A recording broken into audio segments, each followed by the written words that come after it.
ছোট ঋণ বড় স্বপ্ন। বাঙালির মধ্যে স্বপ্নের বীজ বপন করেছিলেন বাংলাদেশের গ্রামীণ ব্যাংকের মোহাম্মদ ইউনুস। আজ যিনি প্রতিবেশী রাষ্ট্র বাংলাদেশের অন্তর্বর্তী সরকারের প্রধান। আমাদের এই পশ্চিমবঙ্গে সরকারি ছোট ঋণ নিয়ে নিজেদের জীবন সফলভাবে বদলে দিচ্ছেন বহু মানুষ। জলপাইগুড়ি জেলার প্রত্যন্ত এলাকায় এই ক্ষুদ্র ঋণ মানুষের জীবন কিভাবে বদলে দিচ্ছে। ঋণের পরিমাণ খুব সামান্য, লাখের অঙ্কেও নয়, মাত্র কয়েক হাজার টাকা। সুদ বছরে মাত্র 6%। ঋণের কিস্তি শোধ করতে হয় 3 মাসে একবার। সহজ শর্তে পাওয়া এই সরকারি ঋণ মানুষের জীবন কিভাবে বদলে দিচ্ছে তারই সুলুক সন্ধান করতে আমরা জলপাইগুড়ি জেলার বাতাবাড়ি অঞ্চলে। আমরা খোঁজ পেলাম সাধারণ মানুষের, অতি সাধারণ গ্রামের মানুষের। তারা অর্থনীতির বিভিন্ন ক্ষেত্রে নিযুক্ত, উৎপাদন, বাণিজ্য, এমনকি কৃষিতে পর্যন্ত। তারা এই ক্ষুদ্র ঋণের সদ্ব্যবহার করে নিজেদের জীবনে পরিবর্তন আনছেন, এমনকি তৈরি করছেন কর্মসংস্থান। চা বাগান তো অতীতে কখনো করেননি, আগে তো করেননি। চা বাগানের আইডিয়াটা কোথা থেকে এলো একটু? মানে কৃষি করার পরে দেখতেছি যে কৃষিতে খুব একটা লাভ হচ্ছে না। কি কৃষি ছিল? আগে শাকসবজি করতাম আর কি, এগুলাতে ডাঙ্গা জমি, ধান তো হয় না, তো লাভ হচ্ছে না। তো বাইরে মানে কোন আত্মীয়র বাড়িতে গিয়ে দেখলাম যে টুকটাক চা বাগান লাগাচ্ছে। আমাদের এদিকে শুধু নার্সারি করতো আগে, তো লাগাচ্ছে দেখে আমিও, আমার মাথায় ঢুকলো যে একটু চা বাগান করি। চা বাগান করার পরে দেখতেছি যে কৃষিতে অনেক কিছুটা লাভ আছে আর কি। কতখানি জমি নিয়ে করছেন আপনি? মানে এখানে আছে মোটামুটি 2.5 বিঘা মতো, মানে 1 একরের একটু কম আছে, আর বাইরে আর একটু আছে আর কি। কিন্তু আমরা যেখানে দাঁড়িয়ে আছি, আমি তো এই যে চারদিকে দেখতে পাচ্ছি অনেকটা জমি। মানে পুরোটা আপনার নয় তার মানে? না, পুরোটা আমার না, আমার 1 একরের একটু কম আছে আর কি। আপনার একটু কম আছে। আচ্ছা, ওই পাশে একটা দাদার আছে। এখন ফসল থেকে তো আপনি বলছেন সাধারণ কৃষি করে যা লাভ হতো তার থেকে একটু বেশি, ভালোই লাভ হয়। কাজ করে কারা এখানে? ধরুন এই যে চা পাতা তোলা, তারপরে ওষুধ দেওয়া কাজ মোটামুটি অনেক সময় নিজেই করি বেশিরভাগ, আর টুকটাক যখন এক্সেস হয়ে যায় এই কাজ তখন টুকটাক লেবার লাগাই আর কি। আমার 2 ছেলে আছে, ছেলে মিলে আমরা করে নিই। ওই যে চা পাতা উঠে বিক্রি করেন কোথায়? বিক্রি এখানে অনেক আছে, ফরেয়ার যারা নিয়ে যায়, গাড়ি নিয়ে আসে, ওরা নিয়ে যায় এখান থেকে, বাড়ি থেকে। আপনি যখন প্রথম চা করেন আপনার তো বেশ ভালো পুরোরকম পুঁজি লেগেছিল, ক্যাপিটাল। সেটা কি ব্যবস্থা হয়েছিল? কোথা থেকে পেয়েছিলেন টাকা? পুঁজি বলতে খুব একটা প্রথমে লাগেনি, মানে আস্তে আস্তে লাগে। শুধু চারা কেনার জন্য টাকাটা লাগছে, তারপরে বাদ বাকি কাজ তো বেশিটাই নিজে করছিলাম। আর এই যে সরকার থেকে টাকা পরে যতটা টাকা লাগছে সরকার থেকে, আমি ওই যে মাইনরিটি থেকে লোন নিয়েছিলাম, মাইনরিটি ডেভেলপমেন্ট কর্পোরেশন। কিরকম পরিমাণ টাকা লোন দিয়েছিল আপনাকে? আমাকে দিয়েছিল 70,000 মতো। 70,000 মতো। সেটা আপনি কতদিনে শোধ করলেন? শোধ করছি মাঝখানে, ওই যে লকডাউন পড়ে গেছিল, তাতে আমার কিছু ডিউ হয়েছে, পরে আবার ওইটা 2 কিস্তিতেই আমি টাকাটা শোধ করে দিছি। এখন আপনার কোনো লোন নেই? তার মানে এই যে সরকারের থেকে লোনটা পেয়ে আপনি সেটা ব্যবহার করে তো কিছু লাভ পাইছি, ভালোই লাভ পেয়েছেন। এই চায়ের ব্যবসাতে আপনি বললেন সাধারণ কৃষির থেকে লাভ বেশি আছে। চা পাতা বিক্রিও বললেন এখান থেকে পরে আছে, তারাই কিনে নিয়ে যায়। তারা কি এখন আপনাদের এখানে এলাকার মানুষরা আস্তে আস্তে চা বাগানের দিকেই চলে আসছে? বলতে এখন যত কৃষক আছে, মানে ডাঙ্গা শহরি জমি মিলে প্রায় 90% জমিতে চা লাগাই দিয়েছে। শুধু নিচু জমি যেটা চা হবে না, ওইটা শুধু ধান লাগাচ্ছে। আচ্ছা, বেশিরভাগ জমিতে চা। দেখতে পাচ্ছেন, সব দিকে দেখেন, এদিকে দেখবেন পুরো চা এরিয়া আছে। আরো সামনে আগায় গেলে আরো আছে। আর এই যে এই গাছগুলো দিয়েছেন, যে শেড ট্রি যেগুলো ছায়া হয়, এগুলো সুপারি গাছ দেখছি। এগুলো থেকে তো কিছু মানে সুপারি বিক্রি করে লাভ হয় নাকি? সুপারি লাগাইছি তো, সুপারি মোটামুটি গত বছর প্রথম তুলছিলাম। আচ্ছা, তো তাতে মোটামুটি আমার 2.5 কুইন্টাল মতো সুপারি গতবার প্রথমবার পাইছি। মানে প্রথমবারে কোনো গাছে 25-30 কেজি পর্যন্ত পাইছিলাম সুপারি। চা বাগান বলতেই অতি বৃহৎ পুঁজি এবং বিরাট বড় জমি, গোড্রেকের মতো অতি বৃহৎ সংস্থা সেই ধারণা কিন্তু আস্তে আস্তে বদলে যাচ্ছে, বদলে গিয়েছে। উত্তরবঙ্গের জলপাইগুড়ি জেলার আমরা যেখানে দাঁড়িয়ে আছি, এই অঞ্চলে এখন সাধারণ ছোট কৃষকরা, দক্ষিণ ধূপঝড়া যে অঞ্চল দাঁড়িয়েছি, এখানে কিন্তু সাধারণ ছোট কৃষকরা এখন চা বাগান করছেন। ডাঙ্গা জমি মানে একটু উঁচু জমি যেখানে ধান চাষ হবে না, তার 90%ই চা বাগানে পরিণত হয়ে গিয়েছে। এবং এই ছোট্ট ছোট্ট কৃষক যারা একই সঙ্গে চা চাষ করছেন, চা চাষ করে বিক্রি করছেন, তারা কিন্তু যথেষ্ট আর্থিকভাবে উপকৃত হচ্ছে। আর এদের এই রূপান্তরটাতে ট্র্যাডিশনাল এগ্রিকালচার থেকে এই চা বাগানের চা শিল্পে আসা, এটাতে সাহায্য করেছে West Bengal minorities development and finance corporation. সেই অর্থানুকূল্যে সেই পুঁজিটাকে যথাযথভাবে ব্যবহার করে এরা নিজেদের জীবনে পরিবর্তন আনতে পেরেছেন, জীবনযাত্রার মান কিছু উন্নত করতে পেরেছেন, এবং একই সঙ্গে এলাকার যেটা সোশিও ইকোনমিক চরিত্র বলা হয় তা অনেকটা বদলে দিতে পেরেছেন। দৃশ্যতেই আমরা চারপাশে যা দেখছি, চেহারাটাও বদলে গিয়েছে। যেখানে আগে সবজি চাষ হতো, সেখানে এখন সবুজ, প্রায় যতদূর পর্যন্ত চোখ যায় সবুজ চা বাগান। এবং এর মালিক কিন্তু আবারও যেটা উল্লেখযোগ্য, বড় ব্যবসায়ী, বড় শিল্পপতি, অতি বৃহৎ সংস্থা নয়। আমার পাশে যিনি দাঁড়িয়ে আছেন, ইবাদুর রহমানের মতো সাধারণ মধ্যবিত্ত কৃষক। ওই যে চা সম্পর্কে যেটা ক্লাসিক্যালি ট্র্যাডিশনালি বলা হয়, 2 leaves and a bud, 2টি পাতা 1টি কুড়ি। আমার হাতে যেরকম সবুজ পাতা, সবুজ কুড়ি রয়েছে, সেই রকমই কোনো মানুষের জীবনে নতুন কুড়ি ফোটাতে পেরেছেন চা শিল্পের মাধ্যমে এই সরকারি সহায়তা।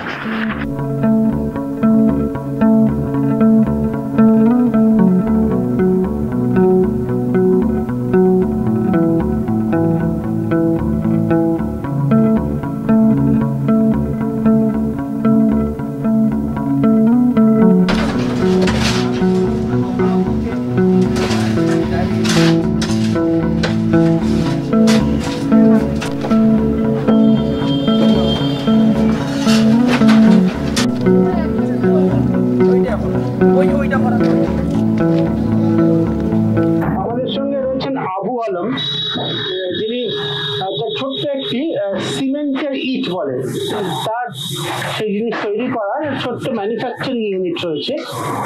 এখানে সিমেন্ট, বালি আর ভিত্তি পাথর মিশিয়ে সেটাকে কম্প্রেস করে ইট তৈরি করা হয়। সেগুলো শুকোচ্ছে আমার আশেপাশে, পিছনে সেই যন্ত্র যাতে তৈরি করা হয়।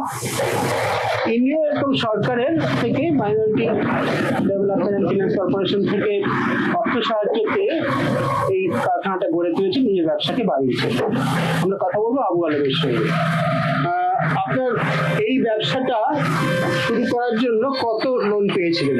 47,500 টাকার মতো দিয়েছি। সেই লোনটাকে আমি কিভাবে ব্যবহার করলেন একটু বলেন। সেটা হলো, আমি যখন পাই তখন আমার কিছু টাকা দিয়ে মেশিনটা আমি 90,000 টাকা দিয়ে কিনেছি। তারপর নিজের আরো কিছু পয়সা খাটিয়ে পুঁজি লাগিয়ে করলাম। করে কিছুদিনের মধ্যে একটা ওই করোনা আসছিল, করোনার মধ্যে পুরো একটু ব্যবসাটা ডাউন হয়ে গিয়েছিল। হওয়ার পরে আবার ইয়ে হলো, মানে দাঁড়াই পড়লাম, দাঁড়াই করে করতেছি আস্তে আস্তে, এটাই করতেছি। এই যে আপনার এই যে ইট আমি দেখতে পাচ্ছি, আমার পাশে একটা এই ইট যেটা আপনি বানাচ্ছেন, এই ইট যেটা এরা বানাচ্ছেন, এই ইটের কথা আমরা বলছি। এর সুবিধাটা হচ্ছে, অ্যাডভান্টেজটা হচ্ছে দামটা অনেক কম পড়ে, তাই তো? দাম অনেক কম, অনেক কম। এটা হলো এখান থেকে আমি 4,000 টাকা হাজারে বিক্রি করতেছি। 4,000 টাকা হাজারে বিক্রি করতেছি। আর এমনি মাটির পোড়া ইট যেটা হয়, সেটা হলো সাধারণত 10,000 টাকা এখানে বিক্রি হয়। 10,000 টাকা এখানে বিক্রি হয়, অনেকটাই দাম কম পড়ে। এটা দিয়ে কি ধরনের কনস্ট্রাকশন? কোনো ব্যাপার না, ঘর বাড়ি সবকিছুই রেডি করা যায়, কোনো অসুবিধা নেই। সেটা হলো যদি আপনি মনে করেন যে শুধু পিলারটাকে শক্ত করে হয় আর কি, তাহলে এটা থেকে 2তলা 3তলা বিল্ডিংও করা যায়, অসুবিধা নেই। এরকম হচ্ছে? হ্যাঁ, হচ্ছে। আপনি বিক্রি করেন কোথায়? নিজে সরাসরি বিক্রি করেন? আমি নিজে সরাসরি বিক্রি করি। 2-1টা দোকান আছে ছোট্ট, সেখানে হলো আমি নিয়ে রাখি, উনি ওনার একটা পার্সেন্টেজ রেখে আমাকে পয়সাটা দিয়ে দেয়। কত প্রোডাকশন ক্যাপাসিটি, কত আপনি করতে পারেন?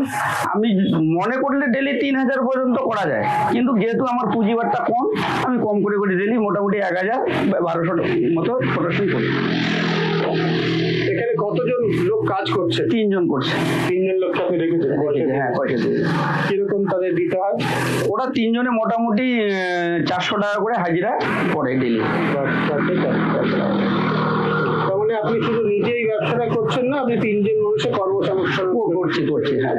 যেটা খুব উল্লেখযোগ্য বলে আমার মনে হয় যে আমার ছোট্ট জিনিসের মধ্যে যে আমি 3 জন রেখেছি আর আমার নিজের একটা পরিবার চলছে, এটা নিয়ে আমি খুব বড় একটা গর্বিত যে আমি ওনাকেও সাহায্য করতেছি, উনিও আমাদেরকে সাহায্য করে, যেহেতু আমার কাজ করতে উনি আমাকে সাহায্য করছে। তো সেই দিক দিয়ে আমি ওনারও প্রতি অনেক শ্রদ্ধা যে আমি আর কি যারা করছে। হ্যাঁ, এটা অত্যন্ত উল্লেখযোগ্য যে শুধু ইনি এই ব্যবসাটা করে নিজের জীবনে উন্নতি এনেছেন, যেটা বললেন আবু আলম, যে নিজের পরিবারের জন্য কিছু করছেন, তার শুধু নয়, 3 জন মানুষের কর্মসংস্থানের সৃষ্টি তিনি করতে পেরেছেন। আমরা দেখতে পাচ্ছি তারা কাজ করছেন, তাদের মধ্যে একজন মহিলা। হ্যাঁ। এরা কোথায় থাকেন যারা কাজ করেন? আমাদের বাড়ির পাশেই। আজকে এসে একটু কথা বলি, আপনি আসবেন একটু এদিকে? কি নাম আপনার?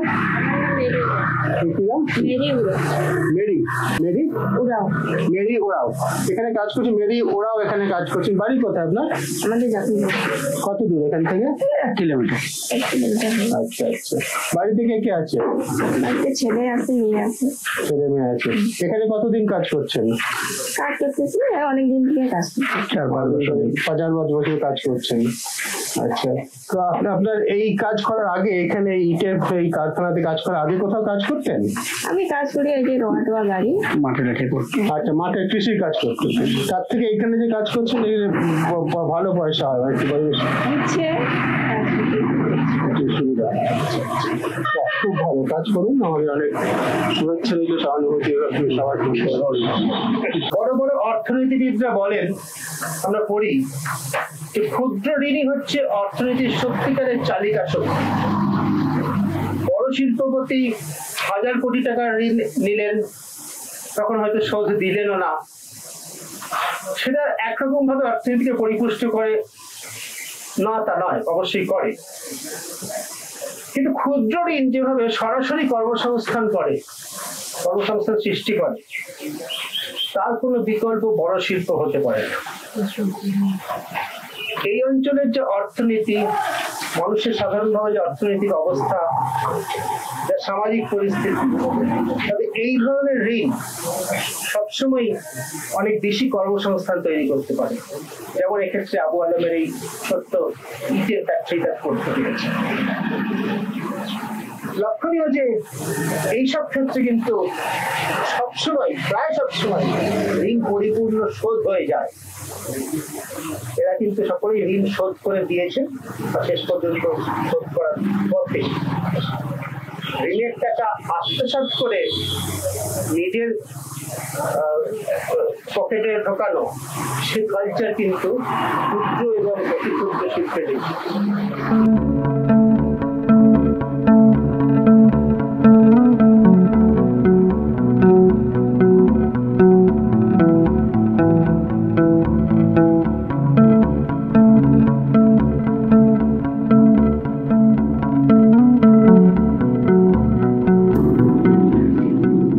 31 নম্বর জাতীয় সড়কের উপর বাতাবাড়িতে লতিফুল ইসলামের হার্ডওয়্যারের দোকান। ইনিও দোকান করেছেন করোনার পরে এবং West Bengal minorities development and finance corporation থেকে ঋণ নিয়ে। কত টাকা লোন নিয়েছিলেন আপনি? আমি 65,000 টাকা লোন নিয়েছিলাম। কি শর্তে লোন নিয়েছিলেন? এটা ব্যবসায়িক সত্যি নিয়েছিলাম আমি। কত সুদ, কত করে দিতে হয় কিস্তি? কিস্তি আমার ছিল হচ্ছে 3317 টাকা করে। আচ্ছা, কতদিন পর মাসে? না, 3 মাস পর। 3 মাস পরে। আপনার এখন কি শোধ হয়ে গেছে? না, শোধ হয়নি, বাকি আছে। কিরকম চলছে ব্যবসা? মানে সমস্ত কিস্তি ঠিকঠাক মতো দিতে পারছেন তো সময় মতো? না, মাঝখানে একটু অসুবিধা হয়েছিল আর কি, করোনা এবং করোনার পরবর্তী সময়ে। তখন ব্যবসার পরিস্থিতিও খারাপ ছিল, এই জন্য মানে কিস্তি দেওয়া একটু আমার পক্ষে বিশেষ করে টাফ হয়ে গিয়েছিল। তারপরে এখন আস্তে আস্তে সেই তুলনায় অনেকটাই ইমপ্রুভ হয়েছে আর কি, ব্যবসার দিকটাও ইমপ্রুভ হয়েছে। আর মানে কিস্তি দেওয়া এখন একটু আগের তুলনায় একটু সহজের দিকে যাচ্ছে আর কি। নিয়মিত মোটামুটি করে আসছে। হ্যাঁ, আর কতদিন লাগবে শোধ করতে আপনি? আর মোটামুটি আশা করা যায় যে বছর খানেকের মধ্যে সেটা শোধ করে দিতে পারবেন। আচ্ছা, আপনার সঙ্গে এই যে সরকারি যে ঋণ পাওয়ার ব্যবস্থা, এদের যোগাযোগটা কিভাবে হলো, জানলেন কি করে?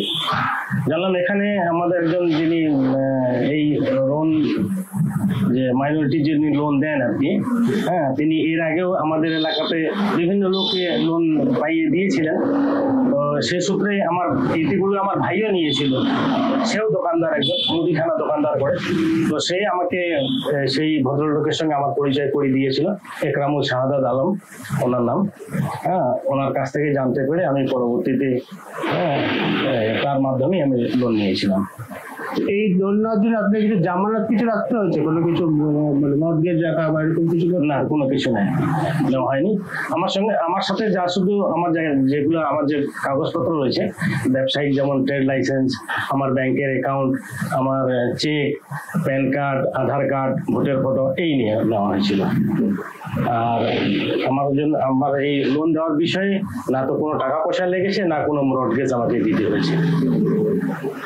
এখন যেরকম ব্যবসা চলছে আপনি মোটামুটি সন্তুষ্ট?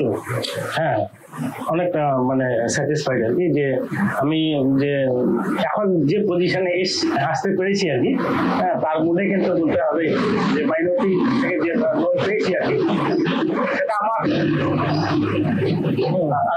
এখন যেভাবে ব্যবসা চলছে আপনি সন্তুষ্ট? হ্যাঁ, সন্তুষ্ট। মানে বলতে গেলে আমি এখন যে পরিস্থিতিতে এসেছি আর কি, অর্থনৈতিক দিক থেকে এবং ব্যবসার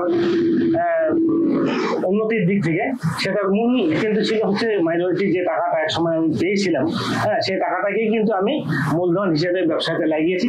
এবং আস্তে আস্তে করে, একদিনে সেটা সম্ভব হয়নি, আস্তে আস্তে করে ইমপ্রুভ হচ্ছে এবং আশা করা যায় আরো ইমপ্রুভের দিকে আমি যেতে পারবো আর কি। আপনার দোকানে কোনো কর্মচারী আছে? না, এখন পর্যন্ত তো আমার দোকানে কর্মচারী নেই, তবে মানে এখন যে আমি 2-3টা টার্ম আমি ব্যবসা পার করে আসলাম আর কি, দেখা যাচ্ছে যে আগামী টার্মে হয়তো যখন আমার এই শীতকালীন একটা যে মৌসুম আসবে আমাদের হার্ডওয়্যারের ব্যবসায়, দেখা যায় যে শীতকালে একটু বিক্রি বেশি হয়, হ্যাঁ, তখন হয়তো এবার আমাকে কর্মচারী রাখতে হতে পারে।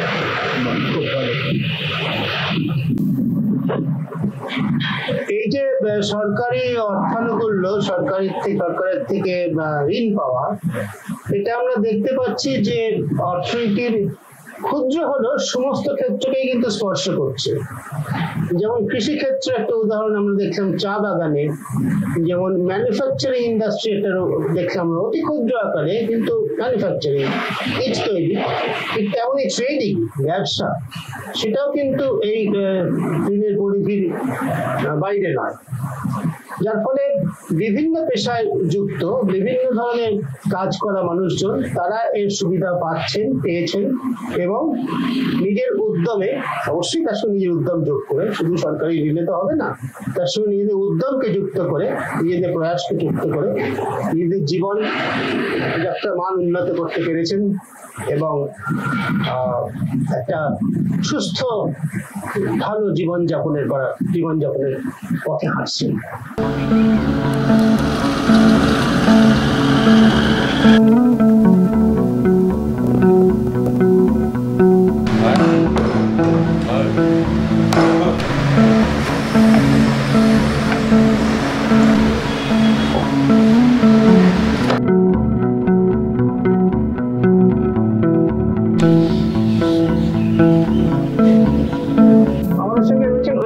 মাইনরিটিস ডেভেলপমেন্ট অ্যান্ড ফিনান্স কর্পোরেশনের জলপাইগুড়ি জেলার ডিস্ট্রিক্ট কোঅর্ডিনেটর একরামুল শাহাদাত আলম। আপনাদের কাজটা ঠিক কি ধরনের, কি আপনাকে করতে হয়, কিভাবে আপনি বেনিফিশিয়ারিদের খুঁজে বার করেন, সেটা একটু আমাকে বলেন। স্যার, আমাদের মেইন হচ্ছে বেনিফিশিয়ারি যারা নতুন ব্যবসা করতে আগ্রহী এবং যাদের এক্সিস্টিং ব্যবসা থাকে, ছোট ব্যবসা, আমরা ওই ব্যবসাটা দেখে আমাদের আর্থিকভাবে সহযোগিতা করে তাদের ব্যবসাটা আরো ডেভেলপ করার জন্য আমরা ফিনান্স টাকা দিয়ে থাকি। কিরকম মানে লোনের পরিমাণটা কিরকম হয় সাধারণত? ফার্স্ট টাইম আমরা দেখি যে ওর ব্যবসার অর্থনৈতিক অবস্থানটা কেমন আছে। হ্যাঁ, যদি সে একটু বড় ধরনের হয় তো ফার্স্ট টাইম আমরা 2 লাখ টাকা অব্দি দিতে পারি এখন, ঠিক। তারপরে যখন ও পরিশোধ করবে, যেমন 5 বছর এবং 3 বছরের টার্মস থাকে, শোধ করার পর আমরা আস্তে আস্তে আবার টাকাটা বাড়িয়ে দিই।